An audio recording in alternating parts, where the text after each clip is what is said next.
Hey guys, what is up? What is up? This is Julie here, and I would love to welcome you to my YouTube channel. Hey, look, if you have not yet subscribed, please smash that subscribe button, kick the like button on this video and all of my other videos, and don't forget to ring that notification bell so you'll be notified whenever I upload new comment. To top this video off, I just want to tell you all thank you so much for all of your prayers, shares, and your monetary donations. I forgot to put the GoFundMe campaign link in the description area of this video, but as soon as it uploads and as soon as I get the opportunity, I will put that link there if you are wanting and are able to donate. Okay. Again, thank you for your prayers and thank you for sharing my campaign.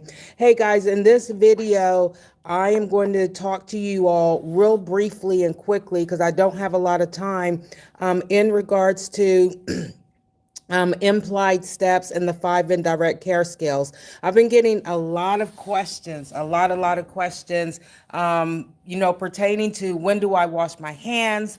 When do I raise the side rails?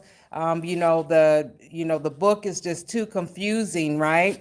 I'm getting these questions from a lot of folks, and that allows me to safely assume that more than just a handful of people are having concerns or issues with when to wash hands and when to put on gloves and when to take off gloves. Now, this brings me to the implied steps. And I think that I did a video a few months ago regarding the implied steps. And that's what I like to call them, right? Because they are not in print, they are not written in your nurse aid candidate handbook. But the thing is, unlike Prometric and Headmaster, Pearson View, for the most part, will have printed in the book, for certain skills, when you should wash your hands, when you should put on and take off gloves, when you should raise the side rails. Okay, not for all steps, but for the most part, they do. Okay, so before you can really understand, what implied steps are, you have to know the definition, right? The meaning.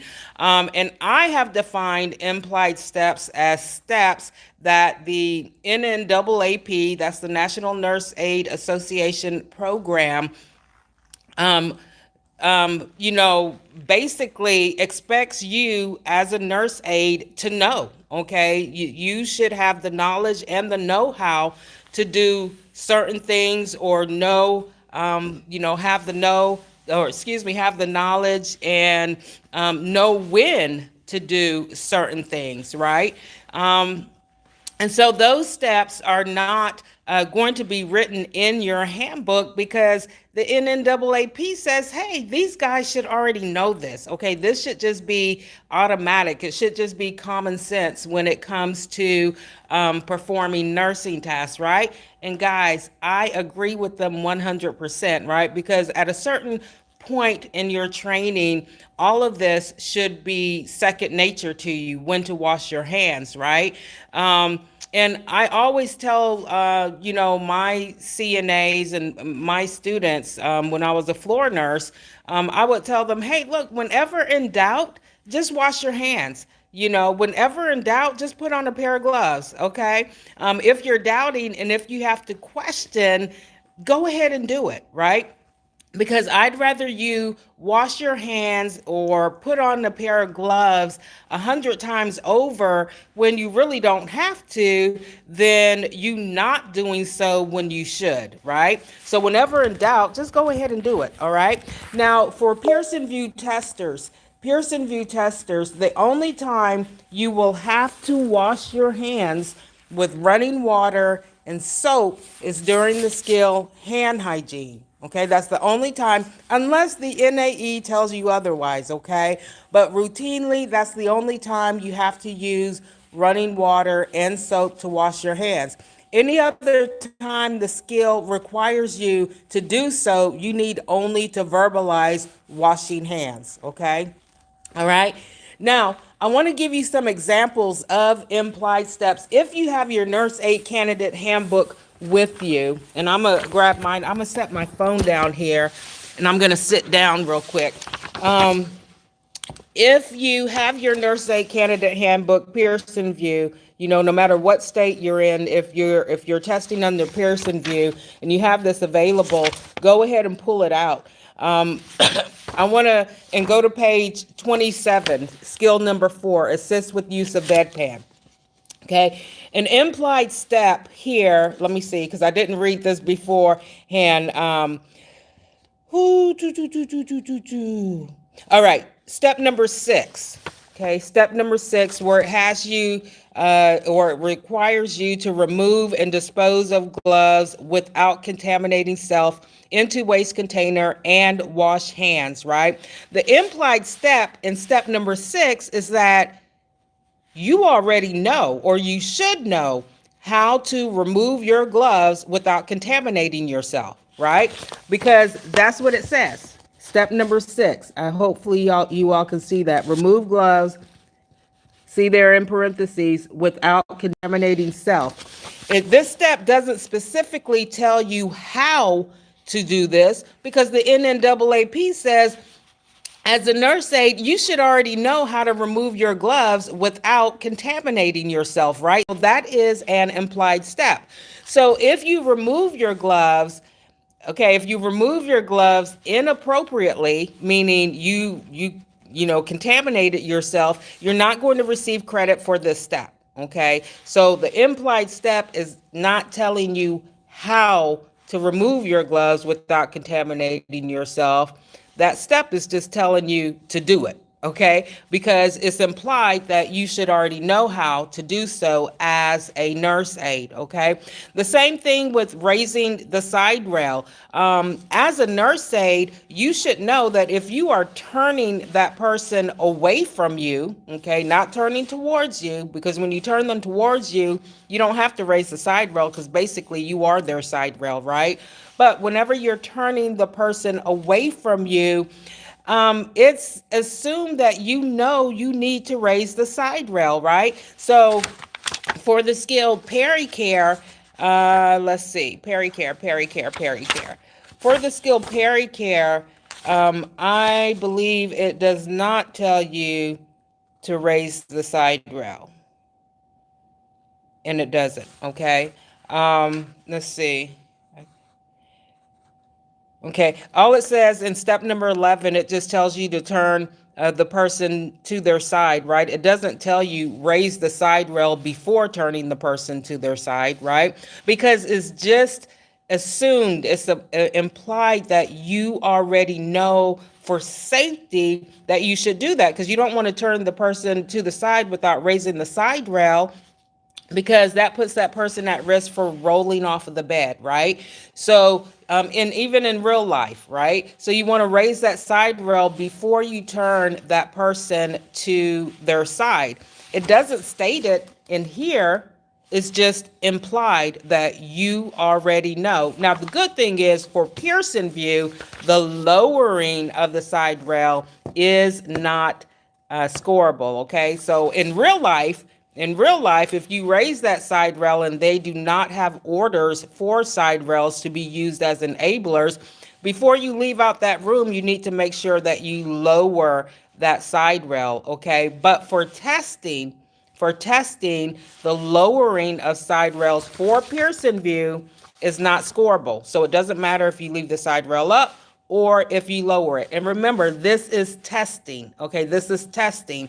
So a lot of things that you do for testing, you're really not going to perform the same way in real life. Okay, so another good example of an implied step is, the washing of hands. Right, a lot of steps or skills in here doesn't really tell you when to wash your hands, except for like the very end, or with, assist with use of bedpan. Whenever you remove gloves for that skill, it tells you to remove and dispose of gloves appropriately and wash hands, right?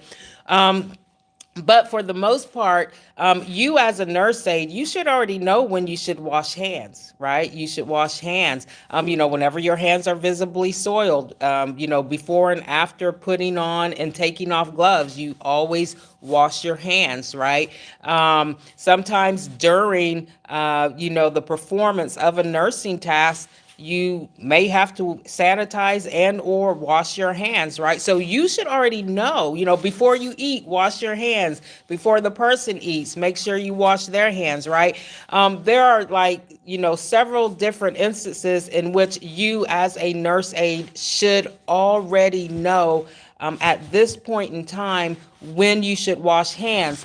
So the NNAAP said, we don't need to put these steps in here. We don't need to put these steps in print, because they should already know. Okay, they should already know. And I know it sounds like I'm saying, repeating the same thing over and over and over again, but I'm just trying to emphasize the importance of performing these implied steps that necessarily are not printed in this book. Okay. So, you want to wash hands before, you come in contact with the person, again, maybe during, the nursing task, and then again, at the end of performing the nursing task. So when it comes to testing, again, when in doubt, just verbalize washing hands. Okay. It's so simple to do, so easy to do, and it's not going to take up much of your time to do that, right? Now, in most of my videos that you will see that, after I perform the opening procedures and just before I walk away from that bedside, I tell that person, okay, I'm going to go wash my hands and gather my supplies, right? And then I'll be right back, okay? It didn't take up really any of my time to do that. Okay, now whether or not you have to do that, again, think. Implied steps. Okay, when should you, as a nurse aide or any healthcare worker, wash your hands? Okay. Again, I want to talk about the putting on and taking off of gloves. Implied, you should know when you need to wear gloves, when you need to take them off, and how you need to take them off, right? You should know this as a nurse aide. That is what the NNAAP is assuming, right? That you already know. Again, if you're unsure, if you have to question, oh my gosh, let me see, am I supposed to wear gloves or not? Better to be safe than sorry, right? Go ahead and put on gloves. Okay. Same thing with hand hygiene. Go ahead and put on, wash your hands, or with the side rails. If you have to question yourself whether or not you need to do this, just go ahead and do it, right? Because it's not going to hurt you during testing. All right. So hopefully that gives you a good explanation of the implied steps. You want to remember, implied steps are usually correlate with your 5 indirect care skills, right? Because in this book, when it comes to communication, it does not tell you. The only communication step that is in here is when you explain the procedure to the person, or with your range of motion, explaining the procedure and instructing the person to, before you start the skill and or during, the performance of the exercise, to instruct them to let you know whether or not they're experiencing any pain or discomfort, right? And the same with bedpan, you have to explain what the wipes are for. But it doesn't tell you to continuously communicate with the resident, right? But the NNAAP is saying, hey, as a healthcare professional, you should already know this. You should already know to verbalize everything that you are going to do with or for that person before you actually do it. Are y'all feeling me? Are y'all feeling me, right? You should already know this, right? So if you go into testing and the only time you communicate with that person is when you explain the procedure, I can guarantee you that you are not going to pass your skills exam for that indirect care skill alone. Okay, you can perform the skill satisfactorily, but because there was no communication, you're going to end up failing your skills exam. Okay, and the same with infection control, the same with dignity and privacy and safety. Okay, the same thing. So implied steps correlate with your 5 indirect care skills. The implied steps are steps that are not in print. They're not written in this book, right? Because the NNAAP says you should already know, right? You should already know when to do these things, okay? And you can't tell me that you don't, right? You cannot tell me that you don't, because these are skills that you learned or should have learned during the theory portion of your training. When your instructor was, giving you lecture, right? And that's why it's really, really important for you to pay close attention, give your instructor your undivided attention during the theory portion of your class, because this is when you're learning about those 5 indirect care skills, and you are learning about the implied steps, okay, which basically are the 5 indirect care skills, right? Let me go ahead. I'm going to look at some. I saw a few messages. Good morning, Carisha. All right, awesome. Congratulations, Carisha. She took her exam in December and she passed. Good morning, Biola. All right, Biola. They took their test in November. And wow, congratulations, Biola. She not only passed, and I hope I'm going to say they because I don't know if you're a he or she. So I'm just going to say they passed their certification exam in November, and they will start working as a certified nurse aide on the 22nd of this month. Congratulations to you. Hey, Smith, what is up? All right, good. I'm glad you're watching me. All right. Watching future nurse. Awesome. Now that's what I like to hear. Climbing up that career ladder. That is so awesome, guys. Hey, I got to get ready to go because my students are going to clinical this morning and I have to get everything together for them. So if you have any comments, any questions regarding implied steps, and I hope this live feed actually enlighten you on the implied steps and also the 5 indirect care skills, on when you should or shouldn't do washing your hands or taking off of gloves. I gave y'all a couple of examples of implied steps, and trust me, they are throughout these 23 skills, 22 of which are, you're going to be testable on, depending on which state you reside in, okay? So if you have any questions, please keep them coming. Any comments. I got a lot going on, but I am still doing my best to respond to your every comment, every question within a 24-hour period, okay? Hey, if you have not yet subscribed and you are watching my videos, okay, you're watching them.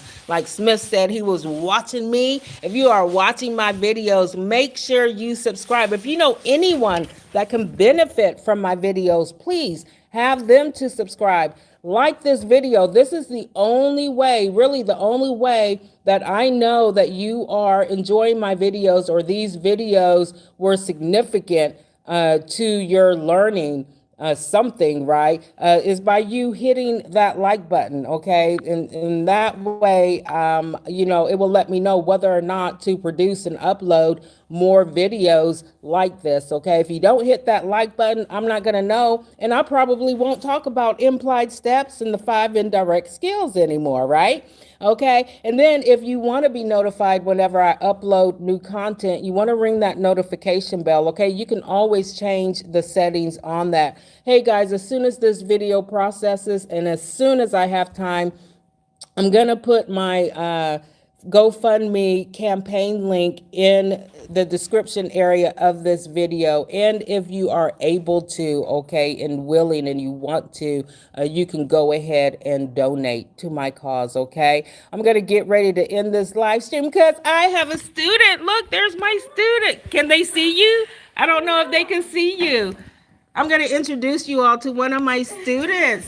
This is Miss Miranda. Say good morning, Miranda. Good morning. Tell them how much you love your instructor. I love her so much. Oh, thank you. Now sign in. All right, guys, I'm going to get ready to go. I will see you all later. I saw a couple more comments pop up. Is it easy? Home 2 is asking, is it easy to pass the practice test with me? No, it is not. Okay. I actually, when I do mock skills exams for my students, I actually probably grade or score a little more stricter than the NAE would do. And the reason I do this is because when my students go for testing, it will be a breeze. Okay, it will be a breeze. So I don't let anything slide when I observe and evaluate my students during the mock skills exam. I do not let anything slide. Well, you know what? They asked if you were single. She's a high schooler, so I'm not even gonna answer that question, okay? Because we are here to talk about home to home. Okay, we are here to talk about concentration, focus on what you need to be doing to pass that exam, okay? All right. All right. Bubba Carr is watching from PA, starting CNA next week. Hey, good luck on your training. Okay, Bubba Carr. Good luck. I'm going to get ready to end this live stream, guys. Okay, thank you all for watching again. Be watching out later on today or tomorrow for my GoFundMe campaign link. And if you are able to, go ahead and donate, okay, to my cause for my husband. Hey guys, thank y'all so much for your support. I'm over 7,500 subscribers, so my channel is growing. So if you know anyone again that can benefit from my videos, I mean literally benefit, you really think that they can help your fellow classmate or friend, someone that you know that is taking or going to be participating in a nurse aid training program, go ahead and cue them into my channel and have them to subscribe. If you haven't subscribed yet, go ahead and subscribe. Oh, thank you, TT channel. Thank you so much. Thank you. Y'all are so sweet. Hey, home two. I'm watching you. You take care too, okay? Oh, awesome, especially for nursing school. Thank you so much. And hopefully in the near future, I can start doing some nursing videos also, okay? So I love you guys. Thank you for your support. Thank you for being so loyal. And I will talk to you all later. Ciao. Yes, because they do expect you to know everything. Yes, I'm sorry, a comment just popped up. Yes, they do expect you to know everything during testing, okay? And you should, okay? You should be knowledgeable. You should be competent, all right? So, and that's not saying perfect, to perform everything perfectly. It's just saying that you should be able to perform everything competently, positively, and with confidence, okay? I will see you all later. Ciao.